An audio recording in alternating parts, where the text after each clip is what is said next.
Hola, hoy es lunes 6 de abril 2026 y desde Jerusalén les mando este video sobre la parashá de esta semana, que es parashá Shemini.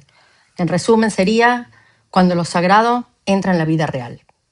Parashá Shemini es una parashá que conmueve muchísimo porque habla de uno de los temas más profundos de toda la vida espiritual. Cómo se acerca una persona a Hashem de la manera correcta. Y esto no es un tema abstracto o lejano, es algo totalmente real. Porque toda persona que quiere vivir una vida con sentido, una vida de Kedushá, tarde o temprano se encuentra con esta pregunta.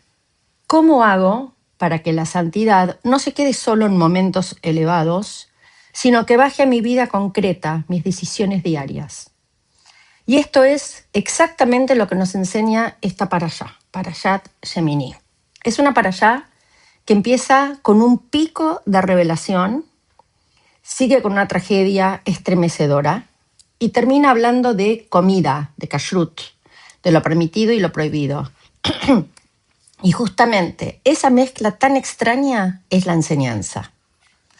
La vida espiritual verdadera no está compuesta solo por momentos altos e impresionantes. La santidad real se mide por cómo una persona canaliza lo elevado y cómo lo baja a la vida cotidiana.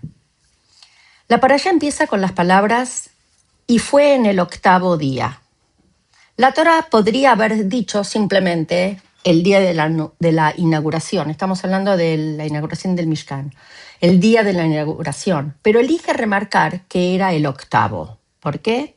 Porque el número 8 en la Torá representa lo que está por encima, más allá de la naturaleza. 7 es el orden natural del mundo, los 7 días de la creación, los 7 días de la semana, etc. 8, en cambio, representa lo que rompe el marco de lo habitual y abre una puerta a lo trascendente. Por eso el Brit Milá es al 8º día. Por eso justamente la inauguración del Mishkan culmina en el 8º día. La Torá acá nos está enseñando que el Mishkan no era simplemente una construcción física, un lugar físico. Era un lugar donde el cielo iba a tocar la tierra. Después de 7 días de preparación, que es lo que vimos en las otras parashiyot, recién entonces llega el momento en que Hashem hace descender su presencia. Muchas veces queremos sentir conexión, pero sin pasar por el proceso previo. Y la Torá acá nos enseña que no hay revelación posible si no hay preparación. Primero la persona construye el recipiente y después Hashem lo llena. Muchísimas veces la presencia de Hashem entra en una casa a través de todo lo invisible que una mujer construyó antes. Y finalmente, en ese 8º día, todo parece salir perfecto. Aarón ofrece los korbanot, Moshe y Aarón bendicen al pueblo, y la Torá nos dice que la gloria de Hashem se apareció a todo el pueblo y que salió un fuego de delante de Hashem y consumió la ofrenda sobre el altar. Era la primera ofrenda. El pueblo lo ve, se emociona, canta y cae sobre sus rostros. Es un momento impresionante. Todo lo que venían esperando se concreta. La Shejiná finalmente desciende, Hashem se revela. Y justo ahí, en ese punto tan alto, ocurre lo impensado. Nadab y Abiú, 2 de los hijos de Aarón, toman cada uno su incenciario y ofrecen un fuego extraño que Hashem no les había ordenado. Y entonces sale otro fuego de delante de Hashem y ellos mueren. Es uno de los episodios más difíciles de toda la Torá, porque Nadab y Abiú eran personas elevadísimas, con una cercanía enorme a Hashem, y justamente ahí está la enseñanza. Su error fue una espiritualidad mal encauzada. Eso fue algo muy profundo y muy actual. Muchas veces una persona piensa que cuanto más fuego espiritual tiene, mejor. Cuanta más intensidad, más ganas de acercarse, más deseos de hacer algo grande para Hashem, mejor. Pero, sin embargo, la Torá viene a decirnos algo muy serio. No toda intensidad espiritual es automáticamente santa. No todo lo que sentimos que sale del corazón necesariamente está bien. Nadab y Abiú estaban tratando de acercarse, pero lo hicieron de una forma que no les correspondía. Trajeron algo que Hashem no les pidió. Actuaron desde sí mismos y no desde la voluntad exacta de Hashem. Y ahí aparece una de las ideas más importantes de toda la parashá. En el judaísmo la santidad no es solamente fuego, también es límite, marco, obediencia. Es saber cuándo sí y cuándo no. El error de Nadab y Abihu fue creer que más fuego siempre significa más kedushá, pero no es así. El judaísmo no busca una espiritualidad caótica o desbordada. Busca una espiritualidad encauzada, contenida. Porque muchas veces el problema no es acercarse a Hashem, sino querer acercarse a Hashem a mi manera, según lo que yo siento, según lo que a mí me parece, según la intensidad de mi emoción.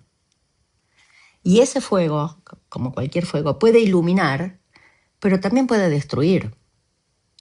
Hay fuegos interiores que pueden dar calor y hay fuegos que queman, consumen y arrasan. El problema nunca es solamente el fuego. El problema es si ese fuego tiene recipiente. Y eso es algo que una mujer entiende muy bien, porque muchas veces tenemos muchísimo fuego interior, deseos de hacer bien las cosas. Pero si esto no está bien canalizado, puede convertirse en ansiedad, en control, agotamiento, frustración, enojo, sobrecarga. Gemini no viene a apagar el fuego. Al revés, viene a enseñarnos a santificarlo. Y quizás por eso la Torá inmediatamente después de esta tragedia nos deja una de las frases más conmovedoras de toda la Torá y dice: y Aarón guardó silencio. Aarón acaba de perder a 2 hijos en el día más importante de su vida pública y espiritual, delante de todo el pueblo, delante de Moshe. Y la Torá solo dice que guardó silencio. Es un silencio lleno de dolor, de fe, de shock, de imposibilidad de entender.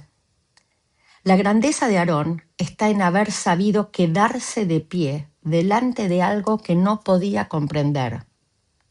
Y por ese silencio, Aarón fue recompensado con una comunicación directa de Hashem.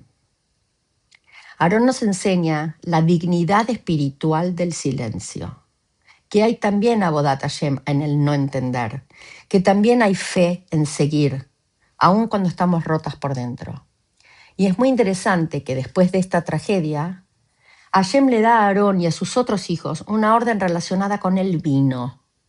No deben entrar al Ohel Moed, a la parte más santa, bajo la influencia del vino, para poder distinguir entre lo sagrado y lo profano, entre lo puro y lo impuro. Toda esta parashá gira alrededor de una palabra clave: discernimiento, saber distinguir, saber separar, saber que no todo lo que parece elevado realmente lo es. Y eso es exactamente una de las lecciones de Gemini. No alcanza con tener fuego. Hace falta saber cómo usarlo.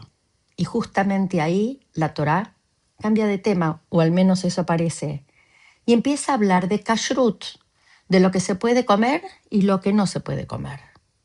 De qué animales sí, qué animales no. Después de enseñarnos que la santidad necesita límites en el Mishkan, la Torá nos enseña también que la vida necesita límites en la vida cotidiana, en lo que entra a nuestra boca. Es decir, la santidad no puede quedarse solo en el altar, tiene que bajar a la vida real. Y eso es una de las ideas más revolucionarias del judaísmo. La Torá también nos dice: comé con santidad, elegí con santidad, porque incluso el cuerpo puede convertirse en un recipiente para la presencia divina. Y esto es algo muy importante para la vida de la mujer, porque muchas veces la espiritualidad femenina pasa por la capacidad de santificar lo cotidiano. ¿Qué entra a la casa? ¿Qué se cocina? ¿Cómo se sirve? La cocina judía no es solo nutrición, es identidad, kedushá. Hashem nos dio el kashrut para refinarnos, para educar el alma, para enseñarnos que no todo lo que está disponible está destinado para nosotras. Y esa es una de las grandes bases de toda vida espiritual. No todo lo que se puede, se debe. La Torá dice que todo esto es leavdil bein atamé u bein ataor, para distinguir entre lo impuro y lo puro. Y esa palabra, leavdil, distinguir, separar, discernir, es en realidad una de las llaves más importantes de toda la vida espiritual. Porque no todo se trata de hacer cosas grandes. Muchas veces la Kedushá se construye justamente en la capacidad de distinguir, de decir, esto sí, esto no. Esto me hace bien, esto no. Esta reacción me eleva, esta me destruye. Esta conversación me deja limpia, esta conversación me ensucia. Y eso requiere madurez y trabajo interior. Requiere entrenamiento del alma. Y justamente por eso la Torá nos da mitzvot concretas, porque la santidad no se construye solo con ideas lindas, se construye con hábitos, con elecciones, con límites. Las mitzvot no son solamente órdenes externas, son herramientas que moldean a la persona, nos refinan, nos educan, nos afinan la sensibilidad.